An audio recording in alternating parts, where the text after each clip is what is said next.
Hello everyone, welcome to the civil Gyan city. Friends, ये JPSC AE mains का 6 practice set है। अगर आपको ये वीडियो अच्छा लगे तो अपने दोस्तों के बीच में ज़्यादा से ज़्यादा शेयर कीजिए ताकि मेरा भी कॉन्फिडेंस बढ़े और हम बहुत कोशिश करेंगे कि ये डेली बेसिस पे वीडियो बना सकें। चलिए स्टार्ट करते हैं फर्स्ट क्वेश्चन से। Spotting error, he is addicted with smoking and no error. इसमें देखना है ये किस पार्ट में एरर है। ही यहाँ तो सही है, ही नाउन है, सब्जेक्ट का काम ये कर सकता है। ही इज, ये अपने साथ हेल्पिंग वर्ब लिया है। एडिक्टेड के साथ हमेशा टू आता है। एडिक्टेड टू तब एडिक्टेड टू विथ होता है।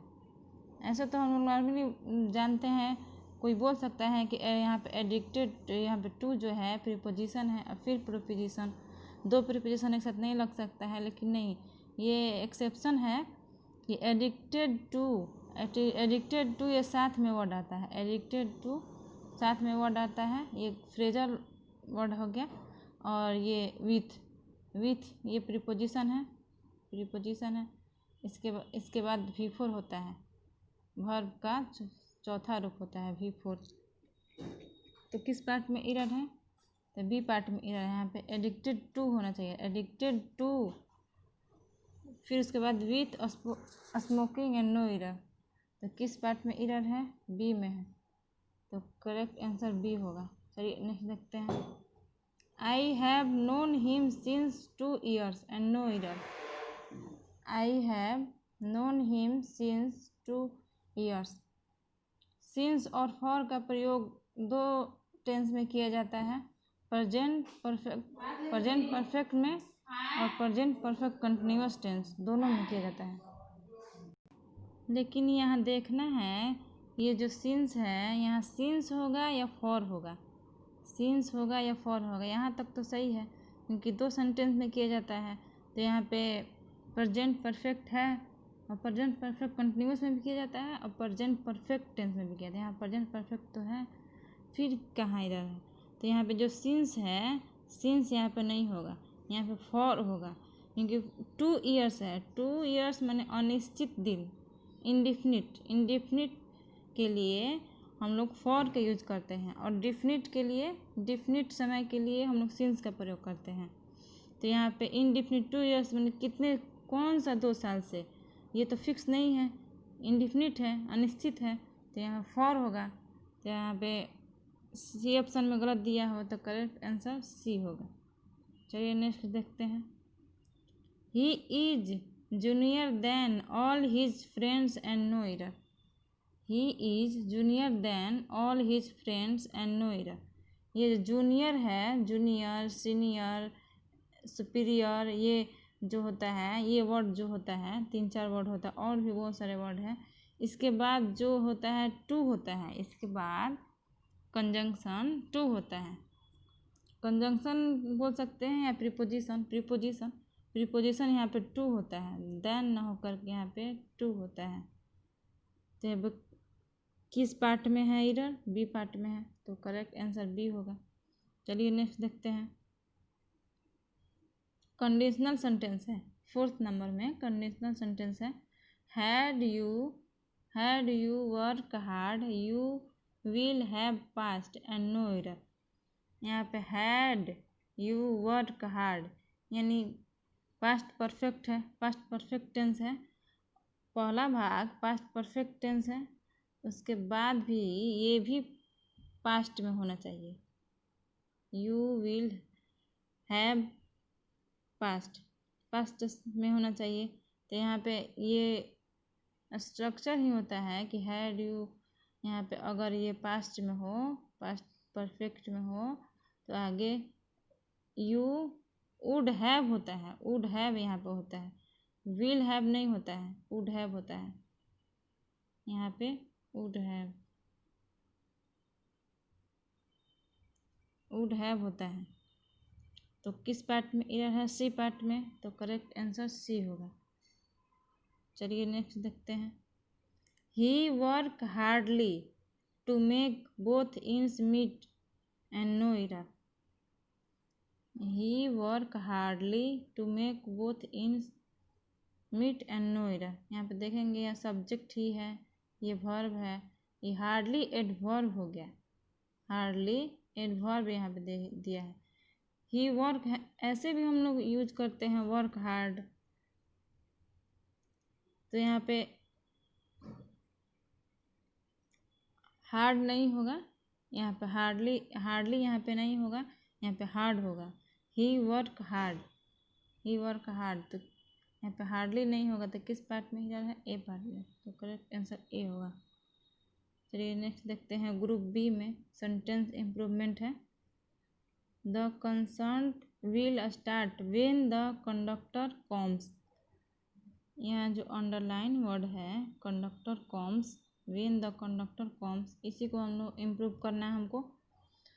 तो अकॉर्डिंग टू यहाँ पे देखेंगे हम लोग ऑप्शन से, यहाँ अगर सेंटेंस का पहला भाग अगर फ्यूचर में है तो दूसरा भाग प्रेजेंट पर इंडिफिनिट टेंस में होता है, प्रेजेंट इंडिफिनिट में होता है, तो इंडिफिनिट यहाँ तो है ही, लेकिन हम लोग यहाँ पे इम्प्रूव करके लिख सकते हैं।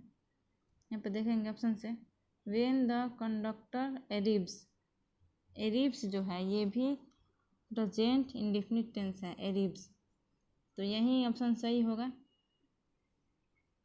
व्हेन द कंडक्टर एरिव्स, ये भी प्रेजेंट में है, प्रेजेंट इंडिफिनिट में है, यही ऑप्शन होगा, करेक्ट आंसर ऑप्शन ए होगा। चलिए नेक्स्ट देखते हैं। I don't understand why did you not call me last night. हम आपको बताए थे कि लास्ट नाइट का यूज, लास्ट नाइट जो वर्ड है इसका यूज हम लोग पास्ट इंडिफिनिट टेंस में करते हैं, पास्ट इंडिफिनिट टेंस में। यहाँ पे तो पास्ट है ही डिड यू, लेकिन हम लोग यहाँ पे देखेंगे ऑप्शन से, why had you not, why के बाद अगर हम लोग यहाँ पे वाई के बाद पहले ये फर्स्ट ऑप्शन में देखेंगे वाई हैड, हेल्पिंग वर्ब पहले नहीं होगा, पहले हेल्पिंग वर्ब नहीं होता है, पहले होता है वाई के बाद पहले स्ट्रक्चर में पहले सब्जेक्ट होता है, फिर उसके बाद हेल्पिंग वर्ब होता है, फिर यहाँ पे जो भी मेन वर्ब होगा वो होता है। तो यहाँ पे कौन सा ऑप्शन होगा, बी ऑप्शन होगा, तो करेक्ट आंसर बी होगा। चलिए नेक्स्ट देखते हैं। ही अब्सेंटेड फ्रॉम द मीटिंग। कुछ वर्ड ऐसे हैं जैसे अब्सेंट हुआ, प्रेजेंट, इंट्रोड्यूस, इसके बाद रिफ्लेक्सिव प्रोनाउन होता है और उसके बाद एक प्रीपोजिशन होता है, तब प्रीपोजिशन होता है। ये तो फिक्स है कि ऑप्शन के बाद फ्रॉम होता है, प्रेजेंट के बाद होता है फ्रॉम, अब्सेंट के बाद फ्रॉम होता है, एविल के बाद ऑफ होता है, फिक्स प्रीपोजिशन है। लेकिन इसके बाद पहले इसके बाद इसका रिफ्लेक्सिव प्रोनाउन होता है, रिफ्लेक्सिव प्रोनाउन, तो ही का रिफ्लेक्सिव प्रोनाउन हिमसेल्फ होगा, तो ही अब्सेंटेड हिमसेल्फ, फिर उसके बाद फ्रॉम होगा, ठीक है। तो यहाँ पे कौन सा होगा ऑप्शन, तो बी ऑप्शन होगा, absented himself from the meeting, ठीक है। नेक्स्ट देखते हैं। I intend to learn French next year. इसका हिंदी हम लोग करते हैं, मेरा इरादा है फ्रेंच सीखने का नेक्स्ट ईयर। तो इंटेंड के बाद टू होता है, इंटेंड के बाद प्रीपोजिशन टू लगता है, and learn, to learn French year.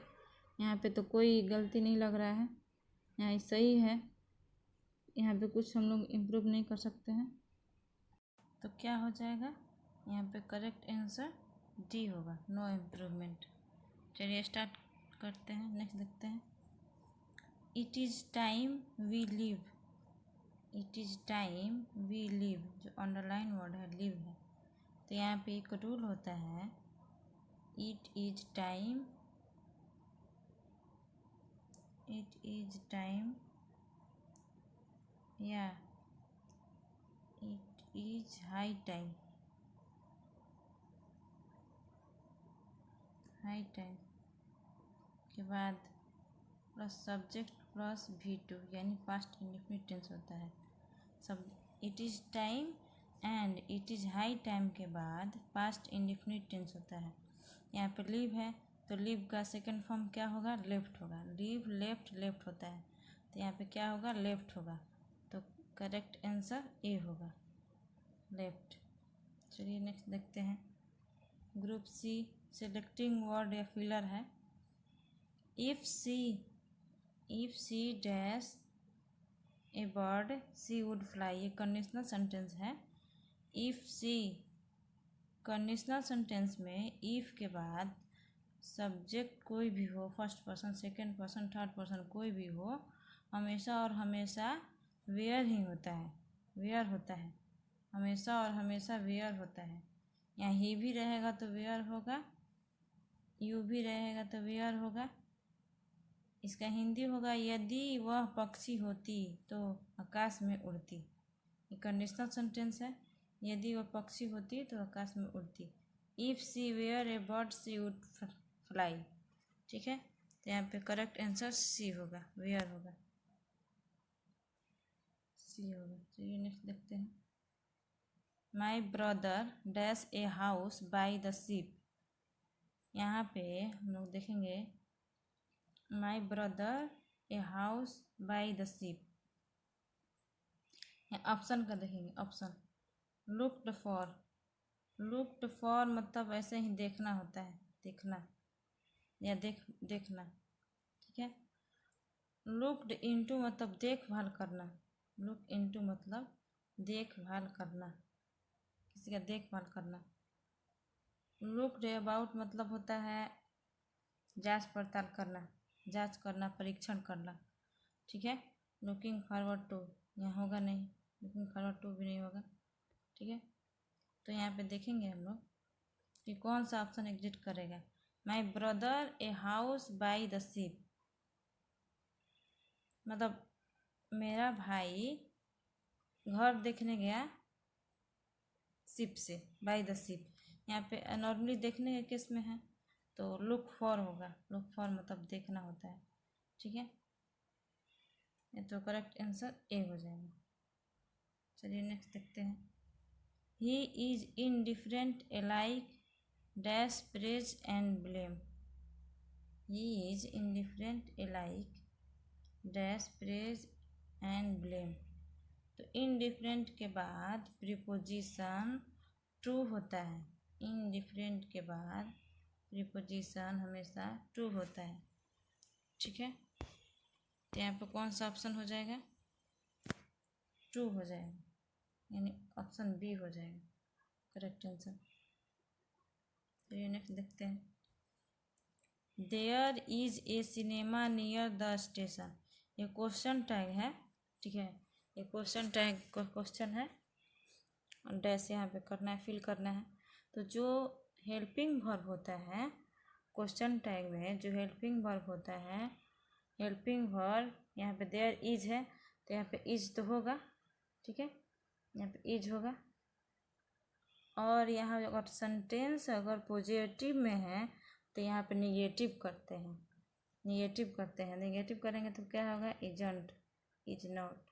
ठीक है, और देयर जो सब्जेक्ट है उसको लिख देते हैं, तब जो सब्जेक्ट होता है उसको लिख देते हैं। लेकिन यहाँ पे एक रूल है कि देयर के लिए हमेशा इट से क्वेश्चन टैग बनता है, इट से। तो कौन सा ऑप्शन होगा, इजंट इट। यहाँ पे क्या हो जाएगा, इट हो जाएगा। देयर का क्वेश्चन टैग इट से बनता है तो यहाँ पे इजंट इट हो जाएगा। तो करेक्ट आंसर बी हो जाएगा। नेक्स्ट देखते हैं। How much did you spend the roses. How much did you spend the roses. ठीक है, यहाँ पे स्पेंड है तो यहाँ पे हम लोग जानते हैं कि स्पेंड ऑन मतलब खर्च करना, स्पेंड ऑन मतलब खर्च करना। यहाँ हिंदी से भी कर सकते हैं कि तुम कितना रोजेज स्पेंड कर सकते हो, ये ऐसा भी हो सकता है। स्पेंड ऑन मतलब वहीं स्पेंड के साथ ऑन लगता है, नॉर्मली ये जानिए ये स्पेंड के साथ ऑन लगता है। ठीक है, हिंदी से कोई मतलब नहीं है। यहाँ पे रूल देखेंगे हम लोग, स्पेंड के साथ ऑन लगता है तो स्पेंड ऑन होगा। तो करेक्ट आंसर डी होगा। ठीक है, चलिए नेक्स्ट देखते हैं। ग्रुप डी में 1 वर्ड सब्स्टिट्यूशंस है। ठीक है, all the members of the committee were of one mind on this issues. इसका हिंदी होता है ऑल द मेंबर, सभी सदस्य, कमेटी का सभी सदस्य, वन माइंड यानी एकमत होना। वन माइंडेड मतलब एकमत होना। वन माइंडेड मतलब एकमत होना। इसका पूरा अगर एक वर्ड में हम लोग इसका हिंदी करें तो यहाँ होगा एकमत होना। तो कौन सा ऑप्शन होगा? एकमत होना। On any mouse, on any mouse मतलब एकमत होना होता है। ठीक है, सिमिलर मतलब समान होता है। यूनिवर्सल मतलब सार्वभौमिक होता है। एनिमस होगा नहीं, अनएनिमस होगा। एनिमस मतलब सहमत होना होता है। अनएनिमस मतलब एनिमस मतलब असहमत होता है। अनएनिमस मतलब एकमत होता है। ठीक है, तो यहाँ पे कौन सा ऑप्शन होगा? बी होगा। चलिए नेक्स्ट देखते हैं। One who is greedy, greedy मतलब लालची होना होता है। वन हु इज ग्रीडी, जो लालची हो, उसको क्या बोलेंगे वन वर्ड में? ठीक है, तो एवेरियस बोलेंगे उसको। एवेरियस, एवेरियस मतलब लालची होता है, होना होता है।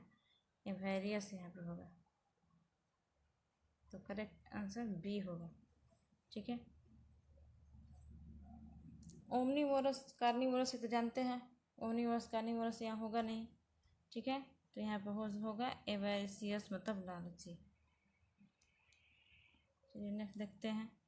An area of land that is controlled by the ruler. An area of land that is controlled by A ruler, किसी शासक के द्वारा शासित जगह। इसका मतलब होता है an area of land, land मतलब कोई भी जगह हो गया, और कोई भी किसी शासक के, बाय रूलर मतलब किसी शासक के द्वारा शासित जगह। ठीक है, तो यहाँ पे क्या हो जाएगा? वन वर्ड में इसको क्या बोलेंगे? कॉलोनी बोलेंगे। वन वर्ड में इसको कॉलोनी, कॉलोनी बोलते हैं, कॉलोनी। ठीक है, तो करेक्ट आंसर ए हो जाएगा।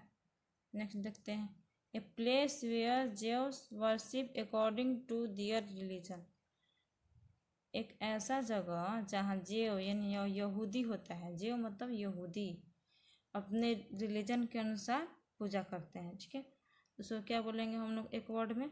उसको एक वर्ड में हम लोग कैथेड्रल बोलते हैं। कैथेड्रल यानी गिरजाघर, उसको गिरजाघर बोलते हैं। ठीक है, तो यहाँ पे करेक्ट आंसर ए हो जाएगा, गिरजाघर। और यहूदियों का पूजा का जगह गिरजाघर। ठीक है, नेक्स्ट देखते हैं। ए 14 लाइन पोएम यानी 14 लाइन की पंक्ति। 14 लाइन की पंक्ति इसका हिंदी होगा। 14 लाइन की पंक्ति को हम लोग क्या बोलते हैं? लिरिक बोलेंगे नहीं, बैलेड नहीं बोलते हैं, सोनेट बोलते हैं। 14 लाइन की पंक्ति को सोनेट बोलते हैं। ठीक है, तो करेक्ट आंसर ए होगा। चलिए नेक्स्ट देखते हैं। ग्रुप ई में आइडम एंड फ्रेसेस है। I think it is a square deal. Square deal मतलब जो अंडरलाइन है उसी को देखना है। ए स्क्वायर डील का हिंदी हम लोग देखेंगे क्या होगा? उचित सौदा होता है। इसका हिंदी होता है उचित सौदा। तो इसका हिंदी हम लोग देखेंगे ऑप्शन का, ए फेयर बार्गेन। फेयर मतलब उचित होता है, ए फेयर बार्गेन, तो करेक्ट आंसर ए होगा। ठीक है, चलिए नेक्स्ट देखते हैं। Rohit will have to mend his ways if he wants to keep his job. ठीक है, mend his ways, mend his ways जो है इसी को देखना है, यानी आदतों को सुधारना। मेंड हीज वेज मतलब होता है हिंदी आदतों को सुधारना। ठीक है, तो हम लोग ऑप्शन से यहाँ तुरंत पकड़ लेंगे कौन सा ऑप्शन होगा। तो इम्प्रूव हिज हैबिट्स, अपनी आदतों को सुधारना, ऑप्शन सी एग्जिट करेगा। Option C, improve his habits. ठीक है, तो करेक्ट आंसर सी हो जाएगा। नेक्स्ट देखते हैं। Ever since the Sinhas moved to their new flat they have tended to put on airs. यहाँ पे जो अंडरलाइन वर्ड है पुट ऑन वेयर्स, उसका हिंदी देखेंगे क्या होगा? पुट ऑन वेयर्स का हिंदी होगा अधिक का दिखावा करना। पुट ऑन एयर्स का मतलब हिंदी होता है अधिक का दिखावा करना। तो हम लोग देखेंगे ऑप्शन, कौन सा ऑप्शन होगा। Behave as if they are better than they really be, ये इसका होगा कि अधिक का दिखावा करना है। ऑप्शन से हम लोग पकड़ेंगे इसको, कौन सा हो सकता है, तो सी होगा। ठीक है, चलिए नेक्स्ट देखते हैं। The king had been made to eat humble pie. Eat humble pie जो है उसका हिंदी होता है, ईट हम्बल पाई का दुख प्रकट करना। The king had been made to eat humble pie, दुख प्रकट करना। ठीक है, देखेंगे कौन सा ऑप्शन एग्जिट करेगा। तो यहाँ पे टू हैव एपोलोगाइज, एपोलोगाइज मतलब होता है दुख प्रकट करना। ठीक है, तो यहाँ पर करेक्ट आंसर डी हो जाएगा, यहाँ पे करेक्ट आंसर डी होगा। ठीक है दोस्तों, अगर आपको ये वीडियो अच्छा लगे और आप ये डेली बेसिस पे देखना चाहते हैं तो प्लीज़ अपने दोस्तों के साथ शेयर कीजिए और ज़्यादा से ज़्यादा इस वीडियो को फैलाइए।